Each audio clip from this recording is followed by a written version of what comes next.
하나님의 말씀 시편 78편 56절부터 72절 말씀입니다.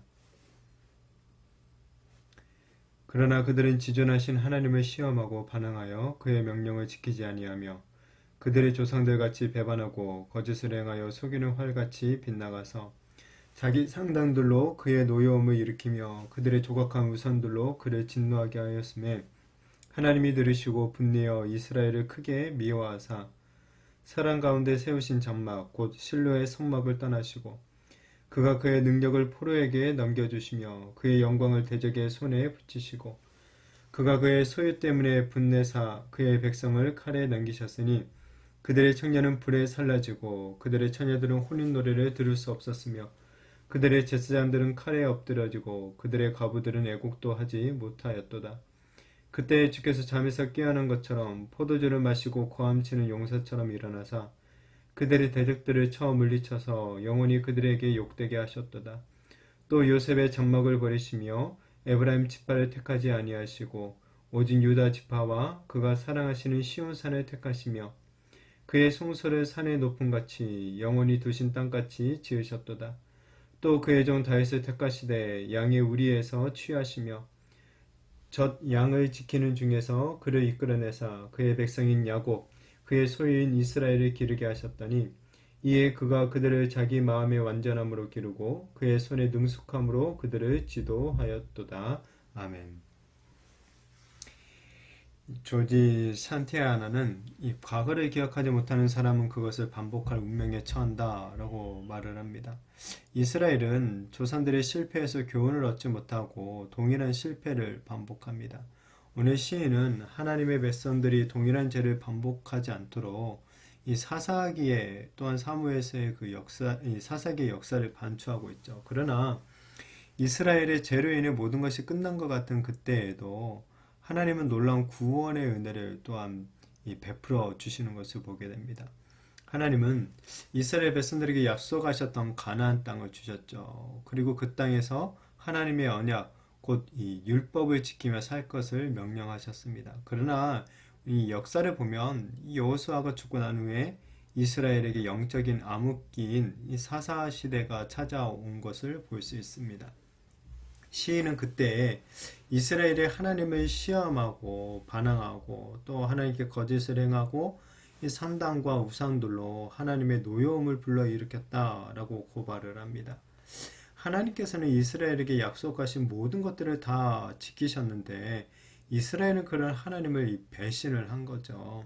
이에 이스라엘에게 크게 진노하신 하나님께서 이 실로의 성막을 떠나시게 되었고 그 영광을 대적의 소유에 이제 붙이셨다라고 합니다. 이 내용은 이 당시 엘리 제사장 시절에 블레셋과의 전투에서 이스라엘이 패배하고 이 언약궤를 빼앗겼던 그 사건을 이야기합니다. 이스라엘이 언약궤를 가지고 전쟁터로 나가면 하나님께서 자동적으로 이 자신들과 함께 할 거고 그래서 당연히 블레셋을 이길 것이다. 전쟁에서 이길 것이다. 라고 이제 생각을 했었죠. 그래서 이제 엘리의 두 아들들이 이 언약궤를 가지고 전쟁터로 왔죠. 이스라엘 군인들이 그 언약궤를 보고 환호성을 지르고 또 그 환호성을 지른 이 블레셋이 두려워합니다. 자, 그러나 정작 결과는 어떻게 되었습니까? 이 결과는 결국 이스라엘의 참패였죠. 엘리의 두 아들들은 그때 모두 죽임을 당하고 언약궤는 블레셋에게 빼앗기는 그런 패배를 겪게 되었습니다. 이로 인해서 이스라엘이 절망에 빠졌죠. 하나님이 떠나시자 이스라엘이 하루아침에 비참한 상황에 놓이게 된 것입니다. 하나님이 이렇게까지 하신 이유는 엘리의 그 아들들의 악행을 심판하시는 것과 동시에 이스라엘 백성들의 절망 가운데 이 몰아가심으로 인하여서 오히려 새로운 희망, 이 새로운 지도자를 갖다가 갈망하게 만들기 위함이기도 했습니다. 이처럼 하나님은 우리가 이제 마음을 간파하게 할 때 때때로 이런 절망의 바닥으로 떨어뜨려 놓기도 합니다. 그러나 그것은 단지 우리의 죄악을 심판하기만을 위한 것은 아니죠. 오히려 그 절망 가운데 다시 하나님을 바라보도록 하기 위한 다시 새로운 희망을 찾게 만들기 위한 하나님의 은혜다라고 또한 할 수가 있습니다. 왜냐하면 이 절망적인 상황을 통해서 그냥 우리 자신의 죄를 갖다가 직시하게 되고 또 그 죄에 대해서 회개하며 우리의 마음을 하나님 앞에서 새롭게 할 수 있는 그 좋은 기회가 되기 때문에 그렇습니다. 하나님은 모든 소망이 끊어진 것만 같은 그런 절망의 상황에서도 이 구원의 은혜를 베풀어 주시죠. 시인은 하나님께서 그 절망적인 상황에서 마치 잠에서 깨어난 것처럼 또한 포도주를 마시고 고함치는 용사처럼 일어나셨다라고 노래합니다.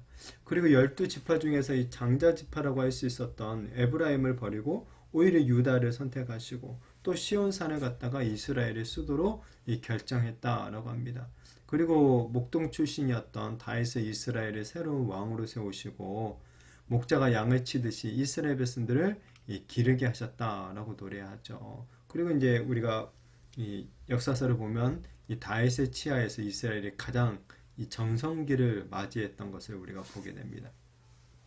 자, 이 모든 일들은 우리 인간의 눈에는 참 놀라운 기적 같아 보입니다. 블레셋에게 이 언약궤를 빼앗겨서 사이가 크게 꺾였던 이스라엘이 다시 일어나게 되고 이스라엘 땅의 중앙 지역인 에브라임 땅이 아니라 좀 남쪽으로 치우쳐져 있었던 유다 땅에서 수도가 선택되어지고 또 일개 목동 출신이었던 다윗이 왕으로 세워지는 일들, 이 모든 것들은 이 우리 인간의 예상을 뛰어넘는 일이었다라는 거죠. 게다가 이스라엘은 이 언약궤를 되찾고 블레셋을 갖다가 나중에는 굴복시키고 다윗이 또한 주변 지역들까지도 이 다스리게 되는 그런 것들을 보게 됩니다.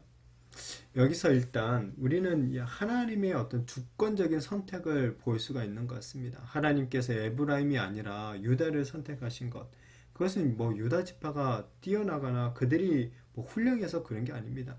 그리고 하나님께서 또 시온산을 이 예루살렘을 갖다가 수도로 정하신 것도 그 시온산이 산이 아주 좋아서 훌륭해서 그런 게 아니었죠. 뿐만 아니라 무엇보다도 다윗을 왕으로 선택하신 것도 그가 남달리 신실해서 택하신 것도 아니다라고 볼 수가 있습니다. 물론 다윗이 아주 신실한 사람이었긴 했지만 꼭 그것만으로 그를 택했다라고 볼 수는 없습니다. 하나님은 오히려 약한 자들을 선택하셔서 강한 자를 부끄럽게 만드시는 분이시죠. 하나님은 사람들 눈에는 별 볼 일 없는 것처럼 보이는 것들을 선택해서 오히려 하나님의 놀라운 구원의 은혜를 베풀어 주시는 거죠. 이 다윗이 정말 그렇죠. 다윗은 이 이세 아들들 중에 막내입니다. 종처럼 이 아버지의 양을 쳤던 그런 사람이었죠. 정말 집안에서 이 존재 가치가 없던 그런 사람에 불과했었죠. 그런데 그를 하나님께서 선택하시고 이 이스라엘의 왕으로 하나님은 세우시는 것을 우리는 보게 됩니다. 자, 이처럼 하나님의 이 주권적인 은혜, 이 선택은 은혜다라고 밖에 우리가 할 말이 없는 거죠. 우리 중 누가 과연 하나님의 구원을 받을 만한 자격을 갖춘 자가 있겠습니까? 그 어느 누구도 구원의 자격을 갖춘 사람은 아무도 없습니다. 우리가 구원받을 만한 자격이 있어서 우리의 어떤 스스로의 노력으로 구원을 받는 것이 절대 아니죠. 정말 아무런 자격도 없지만은 하나님의 그 주권적인 선택 가운데 하나님께서 우리들에게 놀라운 그 구원의 은혜를 베풀어 주신 것입니다. 정말 죄로 인해 절망적인 상황에 놓여 있었던 우리들을 향한 이런 하나님의 주권적인 선택과 그 구원의 은혜에 늘 감사하며 살아가는 우리가 되었으면 좋겠습니다. 이스라엘의 이러한 역사, 오늘 시인이 말하고 있는 이스라엘 역사는 인간 스스로의 노력으로는 구원에 이를 수도 없고 하나님의 거룩한 백성으로 신실하게 살아갈 수도 없다라는 것을 잘 보여줍니다. 죄악 가운데 태어나서 죄악 가운데 살아가는 우리 인간은 실패할 수밖에 없는 연약한 존재들입니다.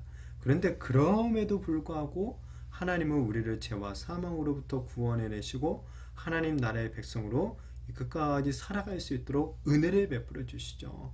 이 모든 것들, 정말 우리가 받은 이 모든 것들이 하나님의 절대적인 은혜로 이루어지는 일들이라는 거죠. 그렇게 우리가 은혜만을 붙잡고 살아가야 되는 거죠. 은혜만이 우리를 살게 한다라는 것입니다. 지금 어떤 일들 때문에 절망적인 상황 가운데 있다 할지라도 이 낙심하지 마시기를 바랍니다. 그리고 다시 한번 나를 택하시고 구원하신 하나님의 그 절대적인 은혜, 정말 측량할 수 없는 그 은혜를 다시 한번 기억하시기를 바랍니다. 그리고 그 은혜를 붙잡고 다시 하나님 앞에 엎드려 간구하시기를 바랍니다. 그래야 해서 이 절망 가운데서도 새로운 소망을 주시고 구원을 베풀어 주시는 하나님의 그 놀라운 은혜들이 우리 성도님들의 삶 가운데 더욱더 풍성하게 있게 되어지기를 예수님의 이름으로 축복합니다.